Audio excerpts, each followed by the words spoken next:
My name is Aaron Cairo. I'm a professional skateboarder from the San Francisco Bay Area, and today I'm going to teach you guys how to do an ollie late frontside shove it. So the first thing we're going to go over here is the foot position. It's a pretty simple foot position. It's pretty much just the same as the ollie because it is basically just a regular ollie. Then you kind of shift your feet around on the board and do that frontside shove it in the air. So the first thing we'll go over is that back foot. You want your back foot just like that, and then your front foot is just going to be in the regular ollie position just like that.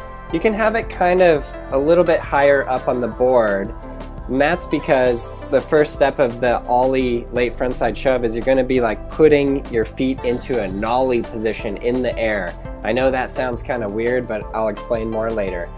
So make sure your front foot is really straight like that. Sometimes when people go to do an ollie, they have their foot more turned, and that gives them more of a kickflip motion than an ollie motion. So make sure it's very straight, just like that.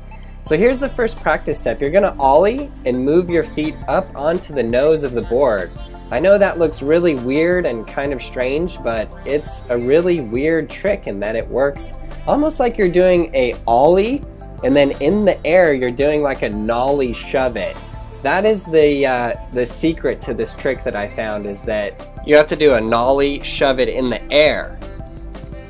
So here's the second practice step, is just doing some nollie shove-its, just like that. Whoop, whoop, whoop, whoop. So it's kind of funny because it's a regular nollie shove, but if you were to do this shove-it rotation just as a regular shove-it, it would actually be a frontside shove.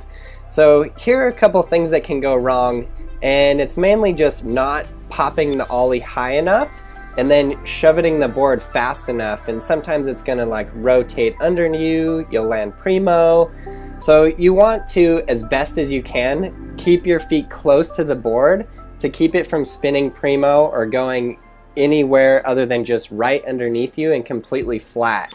So the biggest thing to get used to really is ollieing and then getting your feet into that nollie position fast enough so that you can then do the shove it motion with your feet and cause the board to do the shove it underneath you. So it is kind of a fast footwork kind of trick. You have to move very fast. Cool, so check this out. With your feet in the ollie position, you're going to crouch down, pop up super fast with your back foot, and then move your front foot right up onto that nose as your back foot comes forward. And then as soon as your board is in the air just like that, now you're gonna do that shove it motion. You see how the back foot came forward and it brought the tail of the board around. You wanna keep your front foot as close to the board as you can. That's your point of control so the board doesn't turn. Then that board is gonna shove underneath you. You'll, again, keep that front foot very close so the board doesn't spin at all. And then land, bend your knees, and roll away. So again, it's a fast footwork type of trick. You're gonna ollie up super fast, put your feet up there on the nose, and then just boom, back foot forward, front foot backwards, shove it motion, and you got it. You guys should learn to skateboard by getting Skateboarding Made Simple. It is the most in-depth, detailed tutorial I've ever made. It's available on iTunes at brailleskateboarding.com and on the Google Play Store, so check it out now. Thanks a lot for watching. You guys are incredible and your support is amazing. Definitely subscribe, check out these other social media platforms, and then check out these playlists below. I hope you guys are having a fun time learning.